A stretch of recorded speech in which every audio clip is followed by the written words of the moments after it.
Well, we see here many things this evening.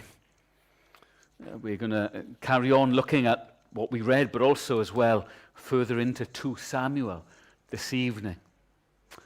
David, as we've been seeing, is God's king, but he's no longer the king of all Israel. His kingdom has gone to his treacherous son Absalom. Yet, as we will see tonight, God will restore the kingdom to David. All is not lost. God is still, as we will soon see, God is very clearly in control here.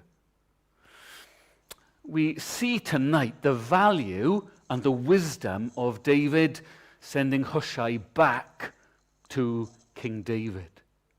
Hushai and Ahithophel are the 2 great advisors.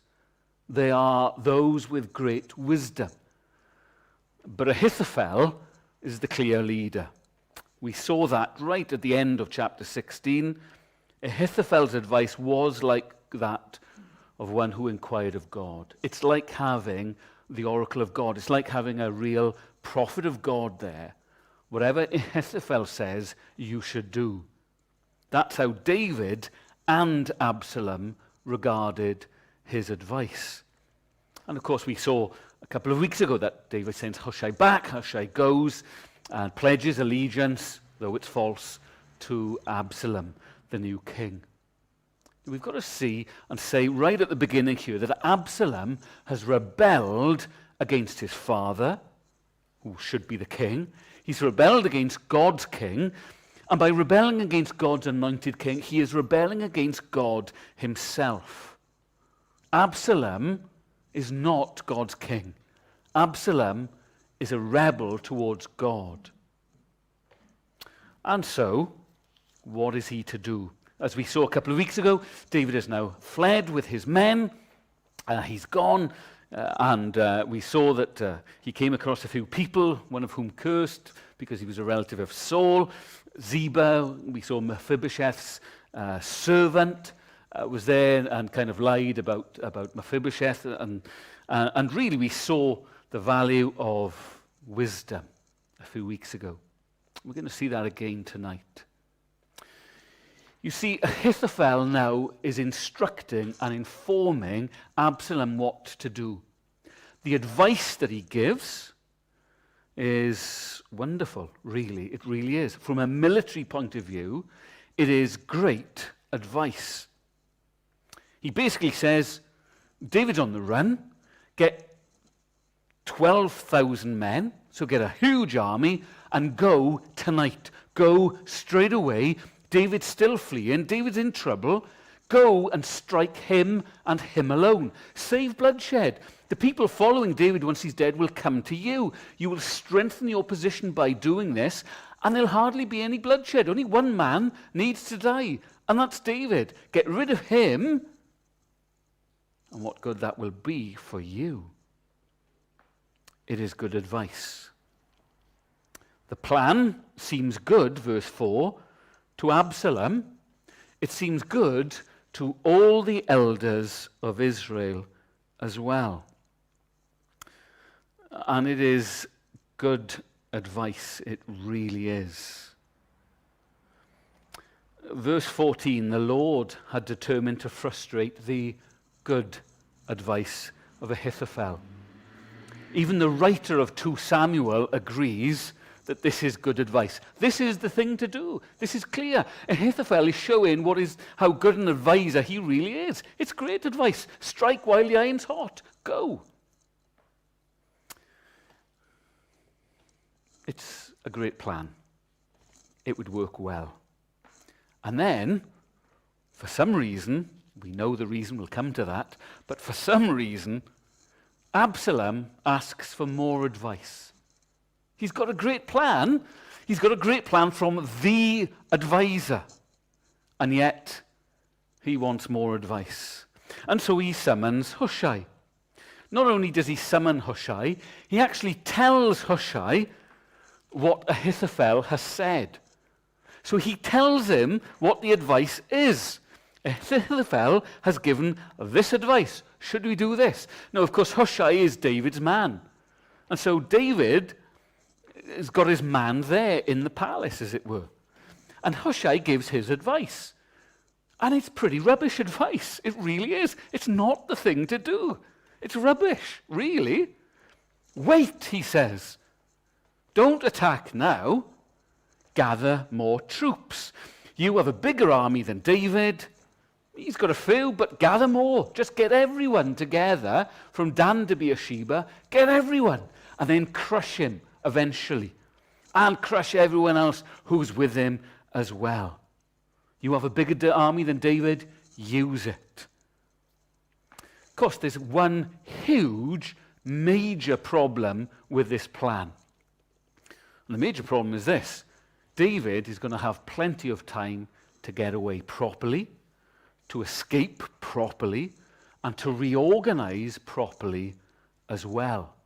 What Hushai has done has given David time, which is what he needs. And Absalom listens to the advice of Hushai. Now, why? Now, ultimately, we've got to say, the reason is this: the Lord was behind it. Verse 14, the Lord had determined to frustrate the good advice of Ahithophel in order to bring disaster on Absalom. So, God is behind this, that's why.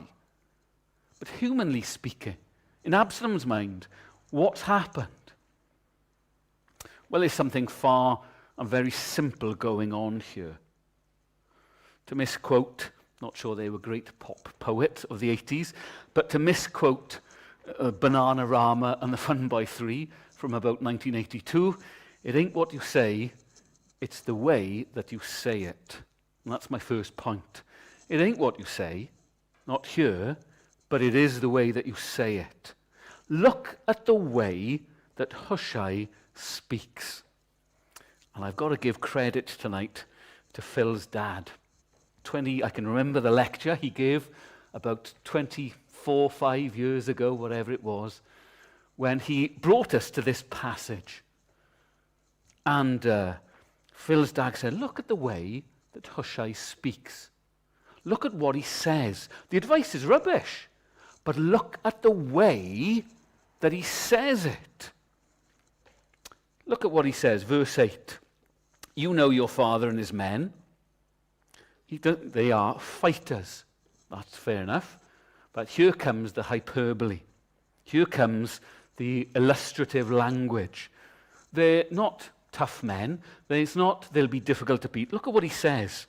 As fierce as a wild bear robbed of her cubs. What Hushai is doing, he's painting the picture, isn't he? You're going to go after David? He's like a wild bear, like a mother bear, robbed of her cubs. You know how they'll fight? It's not even a small animal. It's not a dog or a rabbit or something. It's a wild bear. It's a huge thing, robbed of her children. Fight to the death. The picture that he paints. Your father is an experienced fighter. He won't spend the night with his troops. He's hidden in a cave. How are you going to get him in a cave? There has been a slaughter amongst the troops who follow Absalom. That's what they'll say. Even the braver soldier who has the heart like the heart of a lion, even your very best will melt with fear. All Israel knows your father is a fighter. Those with him are brave. You see the way that he describes what David and his fighters are like. So I advise you, let all Israel, it doesn't say just gather some troops, get a big army. Let all Israel, from Dan to Beersheba. He's just painting this amazing picture. Phil quoted Van Gogh this morning, didn't he? It's like one of those kind of masterpieces that's being portrayed to Absalom. He's being slayed not by the advice, but the way that he's said it. The way that the advice has been given really is kind of hyperbole that he's given. He's described it so dramatically that Absalom listens to him. What he's done, he's brought the story alive and brought David alive.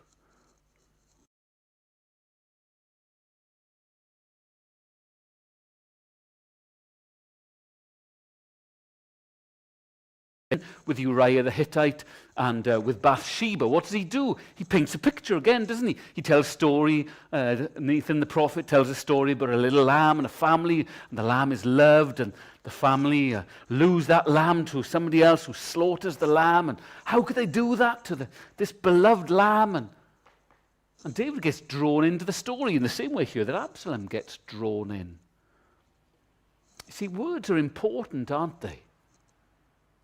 The way that you say something is often as important as what you actually say. And I think tonight we've got to be very careful about that in the way that we live for Jesus today. We are living in days when governments and businesses in particular employ behavior scientists. They look at the way that people behave, and then they use the words, they paint pictures to get you and me to behave in a certain way. It's why when the Christmas adverts will start in a moment, well, they've probably started already, haven't they? But you know, don't they, that when a Christmas pudding is advertised, the Christmas pudding won't just be in the wrapper, will it? It'll be there in front of you at the time when you're hungry. It'll be hot, it'll have steam coming off it, and it'll have brandy sauce or custard or whatever kind of slowly dribbling down the side. What are they doing? They're trying to make you hungry. They're trying to get your taste buds going. But they do it with words as well as pictures. We've seen that in the last 2 weeks. We've seen that in the last 2 years with the language that people use over COVID and over now climate change. They are deliberately using expressive words and pictures to draw you and to bring you to comply and to act in a certain way, to behave in a certain way. A senior UN environmental official said, this is what he said, this is a quote, "Entire nations could be wiped off the face of the earth by rising sea levels if the global warming trend is not reversed by 11 years' time." Look at the language that's used. Entire nations wiped off the face of the earth by rising sea levels. By the way, that's a quote from 1989. 13 days to save the NHS, 2013. 100 hours to save the NHS, 2015. 3 days to save the NHS, 2017. Please tell us how many days it'll take to save the NHS. But you see what is happening. And the danger is, with this language that is used, it can cause us to live with fear and anxiety. And we are to live, aren't we, keeping our eyes fixed upon the Lord. And that's not to say that we don't follow proper, sensible guidelines, health guidelines. Of course we do. Of course we do. The Old Testament laws that are given to Israel in the wilderness are great hygiene laws, some of them, great sensible laws to follow, of course they are. But it's the language sometimes that goes with those things can cause you to fear and panic. And we are to be anxious for nothing. And we are to look through the hyperbole to the Lord. These guidelines are often very helpful and sensible. But if you were panicking because you've put a plastic bottle in the wrong recycling bin, well, is that really living in faith, looking unto the Lord, or living in fear? And so we've got to look through the hyperbole, we've got to look through the words that are used today, because we are to live not in anxiety, we are to cast all our cares, our anxieties upon the Lord. It's not a surprise to know that we live in days when mental health issues are on the rise. It's not a surprise because the words that people use are painting those panicking pictures. We are to look to the Lord and to live in faith in Him. We are stewards of this planet. We are to look after the planet. But the world will end when the Lord ends it. So recycle. Reduce, reuse, recycle, but we're not to panic. And we're not to lose faith in the Lord because of the words that people use. Because words are important, aren't they? The words that we use to each other are important. The words that we listen to are important. And we see the result of what happens here to Ahithophel, because at the end of our reading, verse 23, when Ahithophel saw that his advice had not been followed, what does he do? Well, he doesn't panic, but in his anxiety, he goes back to his hometown, puts his house in order, and commits suicide. Why does he do that? His advice had not been followed. Because the words that Hushai had used, the way that he had painted that picture, well, they had just taken his advice away. And so he goes and kills himself. Remember, this man who was onions, this man was the great strategist. This man, of course, though, had sided with Absalom. And this is more than pride here being broken.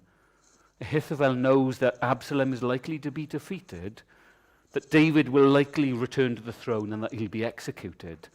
So Ahithophel does the thing himself. It is a sad but inevitable ending to this genius who turns against the Lord's anointed one and therefore turns against the Lord. You see, that's what the power of words can do. That's the change in direction that can happen. That's behavior being changed by the power of words. So sometimes it's not what you say, it's the way that you say it. Second thing we see tonight, though, is this. What you need is what you get. What you need is what you get. We see here the provision of the living God. God provides. We saw it in verse 14. God provides Hushai to bring advice to frustrate the advice of Ahithophel. The Lord had determined to frustrate. This is God's doing here. God is acting here. God has provided not only Hushai, but the advice that he brings as well and the words that he brings. Absalom even tells Hushai what Ahithophel had said. Why does he do it? Because God is behind this. Hushai's bad advice is countering. God provides that bad advice.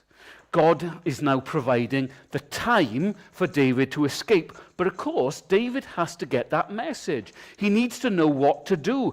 And so we see here again the provision of God. Zadok, the priest, sends Jonathan and Ahimaaz to basically give the message, and the message has got to get to King David. But they get seen. And so they get hidden in a well, and the woman of the well basically covers, puts the cover over, puts seed over, so it looks as if it's been untouched, and they hide there. That is God's doing. That is God's provision. That is God's planning. That is God hiding them and protecting them. Why? Because David needs the information. And God provides those people, those men, but also their protection so that the information gets to David. So God is providing Hushai. He's providing bad advice. He's providing the message to get to him. And then from verses 24 to the end of chapter 18, we see Barzillai, the Gileadite from Rogelim, bring bedding, bowls, pottery, wheat, barley, flour, roasted grain, beans, lentils, honey and curd, sheep, cheese from cow's milk for David. Why? The last verse of chapter 17, the people have become exhausted and hungry and thirsty in the wilderness. You see what's happening? God is providing rest, what they need, bedding, so that they can rest properly.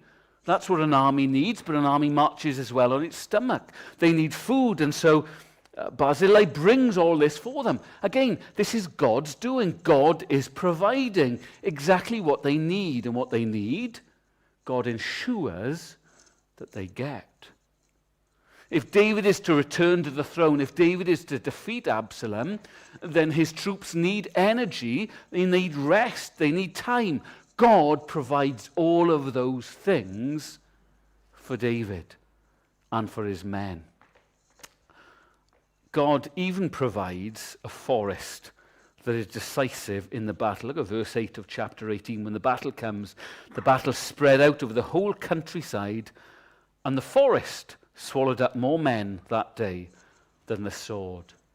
God provides, and provides exactly what David and his men need in those times. Always remember many years ago now, 30 years ago or so, we joined up with a youth group in Ammanford, down in the cellar many years ago. Kevin Adams was still around in those days. It's the first time I'd ever met Kevin Adams, which is why I can still remember that night.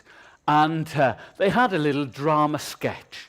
And basically the young people were doing this drama, and I can remember kind of bits of it. And basically, as the young people were acting out this drama, there was a kind of a flood going on, and the people who were basically kind of starting to drown prayed that God would rescue them.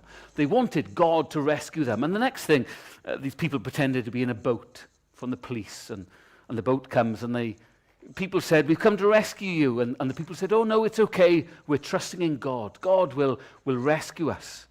And then somebody else comes and kind of wades through or whatever and says the same thing. "We've come to rescue." No, God is going to rescue us. And then a helicopter comes. Can't remember how quite they did that in the drama, but a helicopter comes with some rope, and "We're here to rescue us." And the couple are there, and they say, no, God is going to rescue us. And the moral of this little drama was that they were looking for God to intervene without any kind of human interaction. And in this little drama, the people died and went to heaven, and God says to them, "Why are you here? You're not meant to die yet." And they said, "Well, we prayed that you'd rescue us." And God says to this couple, "Well, I sent a boat, and I sent people, and I sent a helicopter," and that kind of thing. You're looking for the miraculous when I sent people. And you see that here. The people come. This is God acting. This is God providing exactly what David needs. It comes in the form of an advisor. It comes in the form of Absalom's own pride. It comes in the form of Barzillai bringing all these provisions. It comes in the form of a forest even. God provides. It looks like kind of ordinary, almost run-of-the-mill, everyday things, but God is behind this. God is in control, and he provides David what he needs when he needs it. Sometimes we are looking for the miraculous, and we're looking for the flashing lights, and yet God provides for you and for me day in and day out. And there are times when it may be that you really need a little rest or a little food or a good friend to visit or whatever it is, and God provides those things for us. Things that sometimes we take for granted. We forget that this is the Lord's provision for you. One of the commentators that I read often is very good at saying that one of the blessings you should look for is go to your waste bin, and you see there all the empty wrappers of things that God has provided. You see, God provides. What you need is what you get. And his grace is always sufficient for us. It's why in the Lord's Prayer we are to thank God for our daily bread, because God provides. Well, let's move on. The next thing we see now is "You keep me hanging on." You keep me hanging on. We see here a really sad tale of what happens. David, at the end of chapter 17, has been blessed by God providing through Barzillai. He's got somewhere to sleep, he's got bedding, he's got food, things to drink, milk and everything else. And David in chapter 18, verse 1, mustered the men who were with him. And in his military wisdom, he appoints commanders over thousands, so he's dividing out the troops. He puts a third under Joab, and he divides a third each. And so he's organizing himself in a military way. He's organizing himself for the battle. Why? Well, he's been given the time by God, isn't he? Through Hushai. He's got the time to do this. And so he is getting organized. And out they march. David wants to march as well. "I'll march out with you." But Joab and the others, they stop him. The men said, "You must not go out," verse 3. "If we are forced to flee, they won't care about us. Even if half of us die, they won't care, but you are worth 10,000 of us." And so the king listens, David listens to the troops, and he stays behind. And then he gives advice. We'll look at that in a moment. He wants them to be gentle with Absalom, his son. And so the army march out, verse 6, and the battle took place, and basically it's a rout. Verse 7, Israel's troops were routed by David's men, and the casualties that day were great, 20,000 men. And that's it. That's basically the story of the battle. That's it. But of course, here comes the important bit. Absalom is now fleeing. He can see that he's losing the battle. And we saw a few weeks ago what Absalom was like. We saw that he was almost like Saul, Mark 2, version 2. Absalom is a very handsome man. Absalom is a very striking man. Absalom has got a lot of hair. He's hairy. He's got immense hair. When his hair was cut annually, it weighed a tremendous amount. So a weird description of someone, isn't it? But there you go. His hair. We read that a couple of chapters previously. It's almost his glory, and now it's going to involve his death. Because as he's kind of fleeing on his donkey, well, his donkey continues to ride while he stays in the branch of a tree, because his hair, his huge, big hair, gets stuck in a tree. And so while he stays still and hangs around, the donkey leaves him behind. And so he's stuck, hanging by his hair. And the troops, basically from the end of the chapter, some of the troops, they see what's happened. They tell Joab. They don't want to do anything about it because David has said, don't kill my son, be merciful to him, deal gently with him. And Joab basically goes and kills him. Joab takes matters into his own hands. Well, I don't know if the advice here and what we should do is have a good proper haircut. I think that was probably the advice during lockdown when we couldn't get a haircut and we all realized how important a professional haircut is. But if Absalom had had a haircut, he wouldn't have fallen. I'm not sure if that's an important point tonight. There you go. But Absalom dies not because he hasn't had a haircut. Absalom dies because he's rejected God and he's rejected his father. He's rejected God. As he rejects God's anointed one, as he rejects his own father, so death comes to him and Joab kills him. Really, he's an antitype of Christ. Absalom dies because he rejects the will of his father. Christ dies because he accepts the will of his father. Jesus willingly submits because we have rebelled.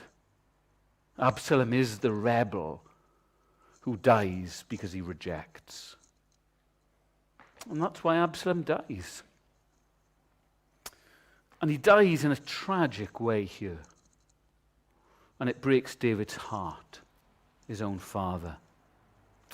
And that's the last thing we see tonight, is this. We see ground control. Who's really in control here? Because it's not David. David shows his weakness here. He really does. Absalom is the prodigal son who does not repent. David wants to show mercy to him, but that is not the right response here. And it takes Joab here to go and to plunge. We see in verse 14 of chapter 18, he takes 3 javelins in his hand, he plunges them into Absalom's heart while Absalom was still alive in the oak tree. It takes Joab to go and do the deed. Joab acts here and acts well. Joab is an interesting character. You can never really trust Joab. He defies David, who's basically said, show mercy. But Joab does the right thing. Here's the rebel against God. And the writer of 2 Samuel never really lets us know what we should think about Joab. Apart from the fact he's not to be trusted, we're never really sure what to do with Joab. Because here he does the right thing. David mourns.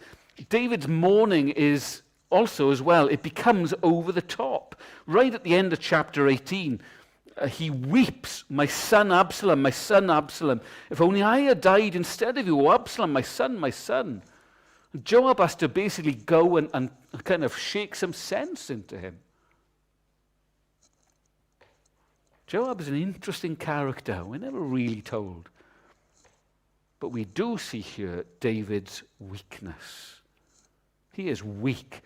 We've seen for weeks now David's lack of control. It's why Absalom does what he does. It's why we saw what happened with the rape of Tamar, because David has lost control, but God is still in control. And as we see David's weakness here, we see God's strength here as well. You see, the rebellion of Absalom is ultimately against God, but God is in control. God will restore David to the throne. God's anointed one is to reign again, and this is God's doing. And this passage is about God doing what God does. He uses people, he uses events, he even uses Absalom's own hair and everything else to show that he is sovereign and he is ruling. And he doesn't seem like it during this story, but he is. We see at the end of the story that God is ruling. It may not seem that God is ruling today. In our COVID world, in our climate change world, in our world full of sin and destruction and murder and death and all the problems that we see in our world, just in Wales. But God is still sovereign and God is in control. And we are in the middle of our story. We are not at the end of our story. And we may seem as if the church is weak in the UK. But God is working out his plans. Because God is a God who saves. And God is a God who loves. You know, David wanted to save his guilty son because he loved his son more than he loved his people. He wants to save him. He wants to show mercy to him. God the Father is willing to give his perfect, innocent son to die for us. That's how much he loves you and me. David wants to save his son and keep him alive. God, the Father, is willing to give you Jesus. Romans 8:32, he who did not spare his own son, but gave him up for us all, how will he also not only also along with him graciously give us all things? You see, trust God the Father. Could Joab and the others trust David?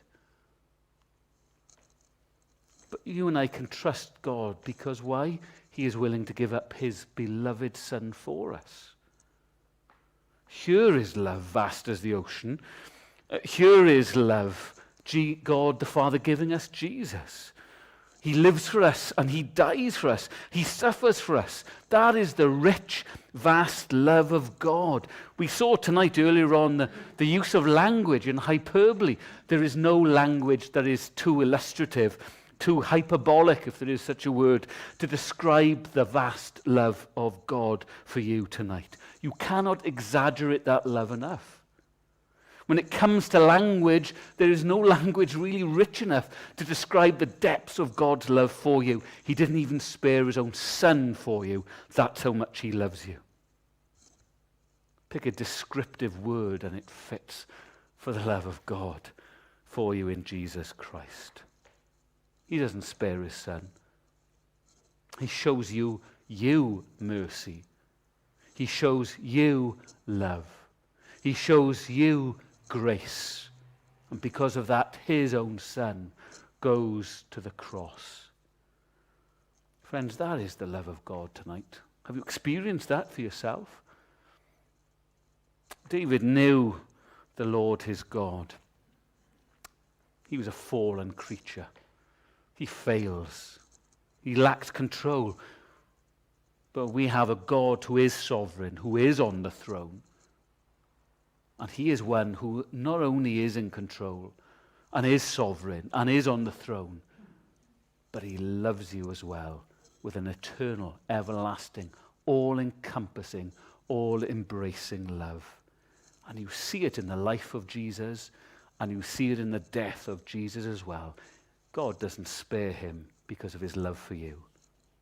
That is deep, deep, wide love. and it's for you and for me tonight. Well, we're going to